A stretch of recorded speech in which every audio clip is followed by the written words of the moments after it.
Hello. The title of my video today is We Need to Have an Awkward but Frank Discussion About the Realities of Bitcoin and Cryptocurrencies. And I'm making this video today because over the last several videos that I've posted, multiple people have asked me my opinion of Bitcoin and cryptocurrencies, and it's something that comes up a lot, and it's directly tied to other subjects I talk about, like libertarianism and economics, things like that. So I want to actually finally make a video and address this, and I want people to know that this is coming from a place of like genuinely caring about people. I know that sounds cheesy, but it really is. I'm going to be very critical of cryptocurrencies, and I really hope that you hear me out and listen to my commentary on this, and don't take it as like me thinking I'm smarter or better than anyone else, because I don't. It's like most of my friends and a lot of my supporters on this channel are really into cryptocurrencies, and it would make no sense for me to alienate my own audience if I'm just trying to like grow a following by telling people what they want to hear or promoting something or whatever. And I don't. I think a lot of people around me are getting ripped off, and I usually just keep this to myself because I don't want to get into, I don't want to alienate my friends or whatever. So I'm making this video literally because I really want people to talk about this and understand it.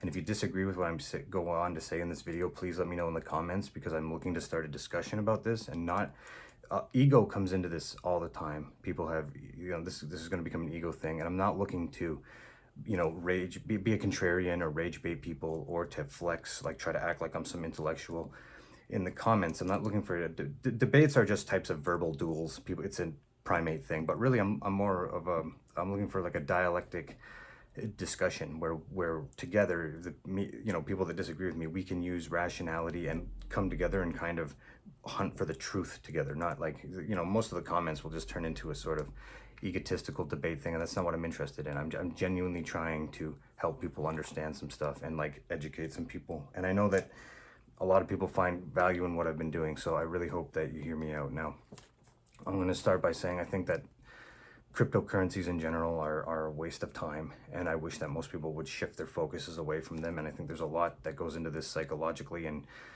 ideologically that support it, and I'm going to make a case in a bunch of ways for why I think this is bad. But I also want to say that I think a lot of the opinions that people have about cryptocurrencies are indirectly or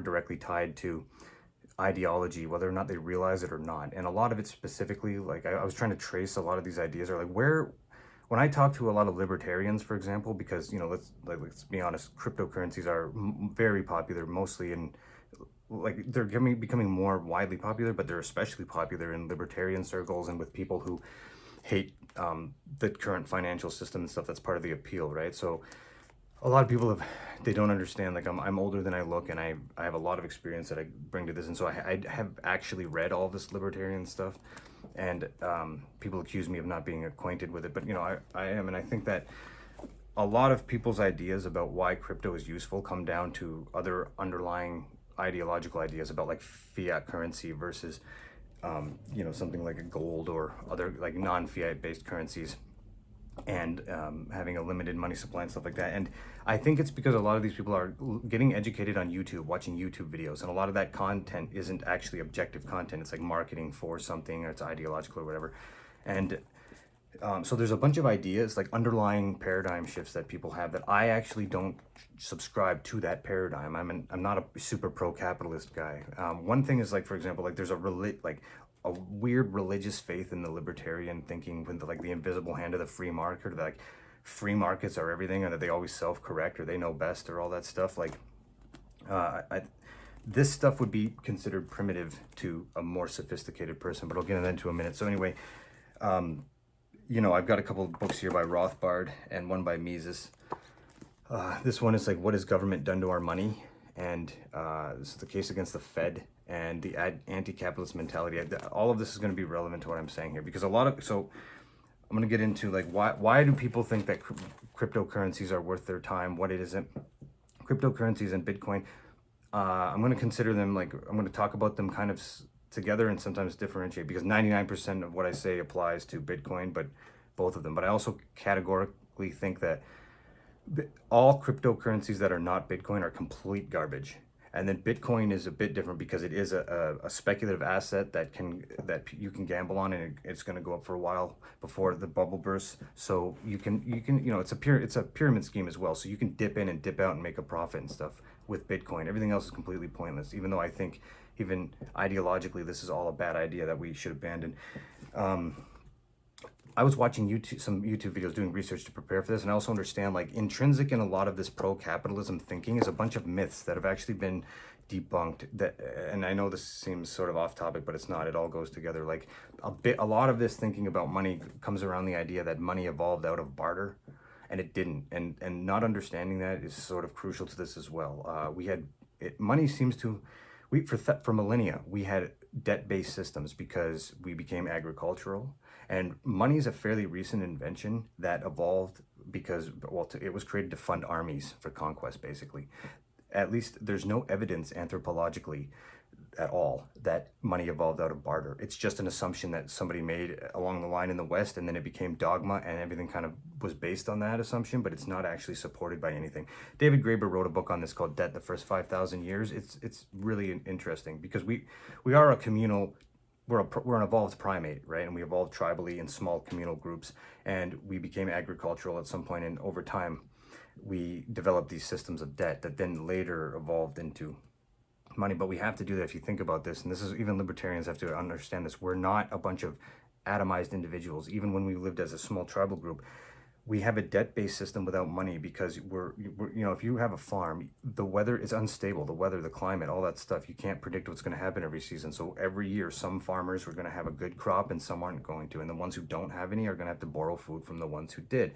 And they don't have a money to like, you don't owe me like $100 for the bananas yet last year. It's not like, it's just, but they do keep tab of whatever because you reciprocate and everyone has to help each other. And so this type of activity long predates modern money, and barter is not what money comes out of, because this all is going to come around to the idea that we need crypto to get away from government controlled banks, basically, right? That comes right out of this type of thinking. And that this is what annoys me about a lot of like super pro capitalists. They like this myth around inflation. Like, yes, we have inflation in our society. I think in Canada, I'm not sure, I think the average is like 2.4% a year. And so people that don't understand the system think that all the rising costs around them are because of the government. Everything in a pro-capitalist mind is the government's fault. And a lot of things are the government's fault, but not every, like, this is the problem with thinking in absolutes. Not everything is the government's fault. And a huge, like during the pandemic and stuff, the main driver of the inflation of the cost of things like groceries is corporate greed. It's just greed. It's not because of like, increasing the money supply because the economy was like screwed up because of the lockdowns and stuff. That, everything is super expensive now because the government like added money to the supply. No, you have some inflation from these things. That's why like it's controlled by the Fed. But basically, it's like they don't understand that corporations just say like, hey, this is happening in the news, and they know that like there's some inflation here. Let's just massively hike the cost of groceries because we can. They do. That's why the mom and pop shop across the store from you. I live downtown Toronto. There's a butcher shop close by. All the meat there is better quality and cheaper than at the big metro store, right? Because it's not that the big chain stores, they don't raise their prices because they have to stay competitive. They just want to. I don't understand why this is hard for people to figure that out. But anyway, cryptocurrencies, here's what's another thing. I think there's a bunch of psychological reasons why people are attracted to them. One, the FOMO. FOMO is a huge part of this, fear of missing out. It affects everybody all the time, and that goes into this. Second one is there is a type of Dunning-Kruger syndrome going on where and ego, where it allows people to feel like, I didn't need to go to school to get a real education. I'm so smart. I got on YouTube and I learned how to do this, and I played the market and I made lots of money with Bitcoin. Then there's the natural tendency to hate banks and the system, which I understand. I also, like, aside from this, I'm also a writer, and most of my writing, even my fiction writing, revolves around like bank robbers or some kind of anti-banking theme. So I get that. I love the movie Fight Club because what do? They blow up the financial district at the end, right? Like, I understand the theme and like psychologically hating the system and stuff. So I think that goes into this idea. And then also just it's edgy and cool, right? Like technological. I love like cyberpunk stuff and like the idea of like this is like a new online thing that we've rebelled against the banks and we've created this blockchain technology and we're going to create another system that's going to compete and replace the government-controlled fiat money, and that's how the world's going to become like this free Ancapistan thing. And it's like completely ridiculous in my mind, and it's not. Ancapistan is a ridiculous idea. Deregulating everything is a ridiculous idea, and most of this stuff is very flawed thinking. So the thing with crypto is, normally I wouldn't even make this video or care what people think, except for the fact that now I realize it's a lot more predatory than I thought. Way more predatory. And what it's actually also doing is mostly just facilitating wealth transfers from poor people to small amounts of wealthy people. And it's something that irritates me. And then seeing a lot of my friends who are good people getting preyed on by a lot of this stuff is super annoying, because I didn't even realize until recently how many libertarians are really taking this seriously, like thinking this is going to actually become like a mainstream alternative currency to something. And they're spending huge amounts of time like studying different crypto markets. And like, listen, you're so much better off to just, if you have a family and kids and you want to make money, invest in the normal stock market, do the same amount of energy and research for just buy normal stocks. They'll pay dividends. You'll make, like, let's say if you're investing in any of this stuff, I'm assuming that you're making enough money that you have some disposable income, because this is speculative, right? So you're gambling. So I don't recommend gambling for people who are like living in relative poverty to begin with. When I was younger, I had FOMO, kind of, because I wanted to get on the crypto market because all my friends were, and I felt that FOMO, but I didn't have any money to invest in it, which I now look back on and I'm glad that really that didn't work out, because I wouldn't have wanted to put my money in this. But anyway, this all, like, I am coming at this from a perspective as well. Remember, like, my own way of thinking is that I'm an anti-capitalist, and I don't subscribe to Austrian economics. I don't think that a modern society in 2025 that's in a globalized world needs a finite money supply. I think there are actually benefits to fiat currency that are important, and I don't think that crypto is a good idea for a bunch of reasons. One, I should just get into the real reasons and then backtrack, I guess. But one, it's not going to, it's used for crime, basically, and it's not even the best at it. But there's a bunch of things to think about in this. It's speculative. So people investing in these cryptos, they're not going anywhere. If you want to just invest, if inflation is your main fear, and you should buy an investment asset that won't devalue, so gold, just invest in gold bullion or gold jewelry or precious metals, right? Silver too. These things will essentially are basically guaranteed to hold their value. I mean, they might dip slightly, but it always goes back up. So if you want to diversify your portfolio, then definitely I would recommend you have some cash, you invest in some stocks, and you also have, you can invest in a little bit of Bitcoin. Why not for now, if you wanted to. Keep in mind, I also don't like this because it's a pyramid scheme. So for people to make money on this stuff, other people have to lose money, which I just don't like as a game or ethos. But anyway, there's no incentive to spend. Let's never mind the other shitty cryptos. Let's talk about Bitcoin. There's no incentive to spend it. People are buying it because it's a speculative asset that they're either holding it because they think okay, here's the other thing. I'm not a prepper. I don't think that the financial system is going to collapse in the near future. Like, if you really think that's literally possible and you're going to bank on it, then sure, convert all your money into crypto. But otherwise, just keep using regular money. And like, just understand that, like, every year, like, there's going to be inflation every year, and you have to keep making money and stuff, but it's not going to destroy your, normal inflation is just a part of how civilizations work. I don't know how people expect to take economic systems for small communities from like the 1800s and apply it to a world, and then also expect themselves to become billionaires and not understand how corporations work and stuff like that. But anyway, I'm bringing up Rothbard, these books, basically to come back to this idea that I think this whole obsession with, hating fiat currencies and blaming everything on the government because of government inflation just comes back to this stuff, basically. I mean, I can break this down for you if you're not familiar with it. Like, right in the beginning, what is government? This is like, if you're watching this, I'm assuming, and you're a libertarian, you know who Murray Rothbard is. So you can, read this book. These books aren't even thick, right? So, and in the contents, you can get into like money in a free society, the value of exchange, barter, indirect exchange. I'm familiar with all of this. Also, you should read like the critiques of this, right? Because most people just read this, it sounds good, and then they just go with it. It's their new religious ideology, but in economic form. also think that there's like, then you know, this is Austrian school thinkers, so you guys look fun me. It's like a lot of this stuff, the anti-capitalist mentality, this isn't like a lot of math formulas or anything like that. It's mostly an essay on and its opinion, and it's like the social characteristics of capitalism and the psychological causes of its vilification.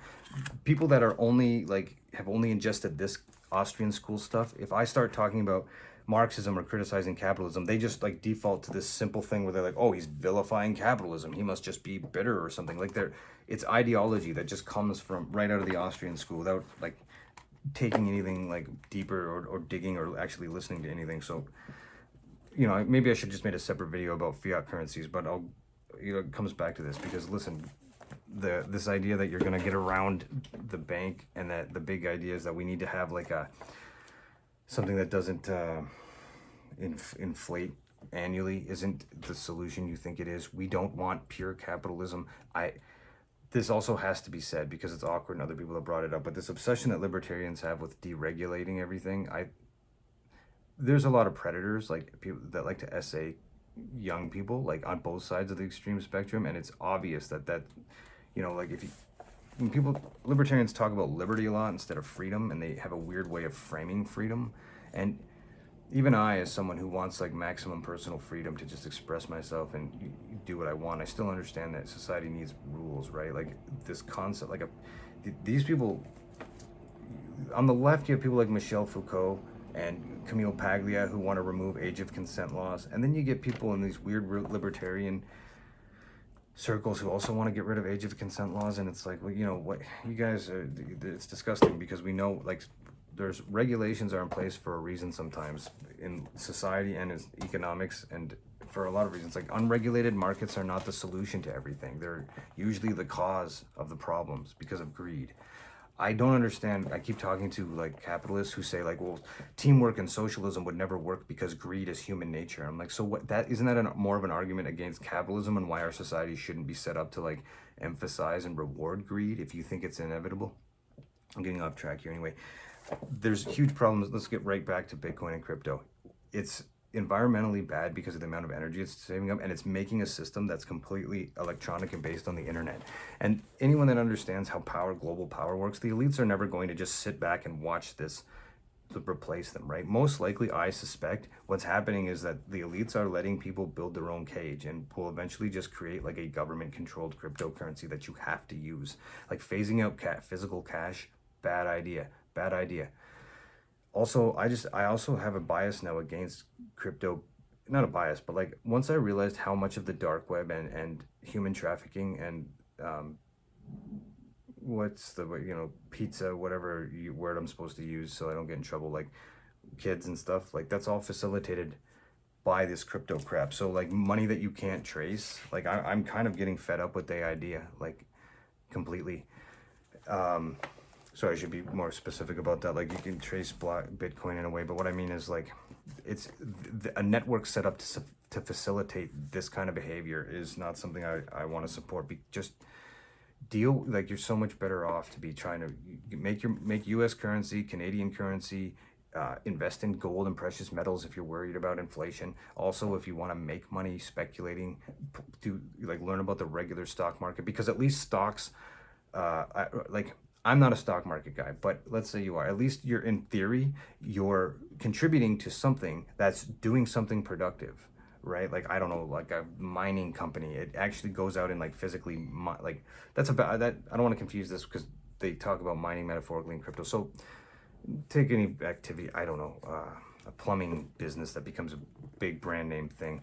At least if you invest in the stock of that company is out there doing something, right? Like crypto isn't actually creating anything through labor or anything. It's just using mathematical codes to sort of like create this thing. It's not, but doesn't actually physically create anything. Crypto itself is not backed by gold either. And, you know, at least with precious metals, like gold is proven to always, like literally, I think that most of these cryptos and even Bitcoin eventually are just going to essentially just become completely worthless. Gold, will always have value. It's and because it's not just even it's not just something that's rare, so we use it as a finite supply of something. It's also beautiful. People love it for jewelry. It's easy to like manipulate, and it's super necessary for technology. So it's got multiple uses, and it's a physical thing, and it's proven to always maintain its value. So just bail on this crypto stuff, because it's mostly just preying on people.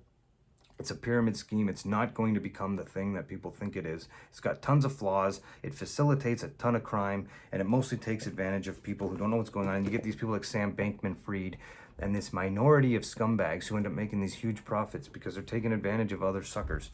So, when I'm criticizing all this stuff, it's not coming from a place of like anger or hate or superiority complex or anything. I'm genuinely trying to warn people that I care about, like, that this is mostly a waste of time, and the whole thinking is flawed. It's based on ideas that the logic is good because the fundamental paradigm you've just been served up, you never question. So like these, like, even Milton Friedman, he never loses an argument really, because he's very logical and he's very good at presenting his case, but nobody ever questions the underlying paradigm of what he's saying, right? Like, and also for the libertarians out there who talk about like running the government like a household budget or something, oh God, that's cringe. Stop doing that. And please understand that the purpose of government is not to be a business in the first place. It's to make sure that people get the things they need. It's a tool of primates that we use because we're a social animal. The definition of government, the purpose of government, is not to enforce and protect the property rights of individuals only. That's like literally not the point of it. We can't operate without it. Freedom is relative. It comes from the system you establish that either maximizes it or gets rid of it. And any kind of like primitivism isn't going to actually bring you real freedom. Right? Like the Austrian school, like they don't like things like minimum wage because that, gets in the way of the freedom of them to make a deal, which is just, it's all of this crap when it's coming from rich people is a justification to exploit people. So you have to develop a class consciousness and think about this. Like, work for this low of a wage or starve is not a real choice. So that isn't actually freedom. That's a rigged game. It's not real because you have to eat. So which means, like, if you lowball somebody like that, it's not, you're not giving them freedom, you're just taking advantage of their desperation. That's why things like minimum wage are so necessary. If you live in a country that doesn't have minimum wage laws, you don't live in a fully civilized country. America is not a fully civilized country. It's a rich country because their military sets up a pyramid where their money is basically always the top currency, and because a lot of super wealthy people live in that country. But as an actual society, it's far from civilized. They don't even have universal health care yet. So it's a weird society of rich. It's a rich country that's uncivilized.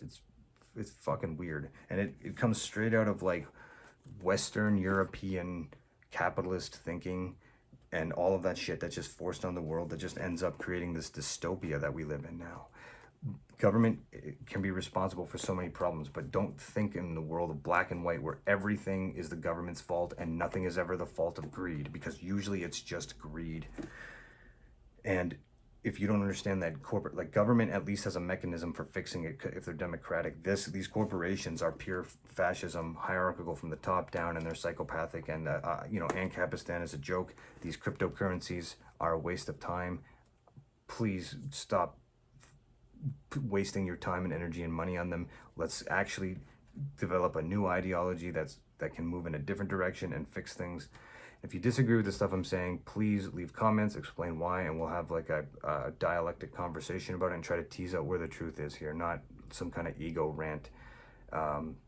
If you leave a good comment, then I'm happy to engage in dialogue because I think it's necessary and important, right? So hope you liked the video. Please give it a thumbs up, subscribe. I'll see you guys in the next one.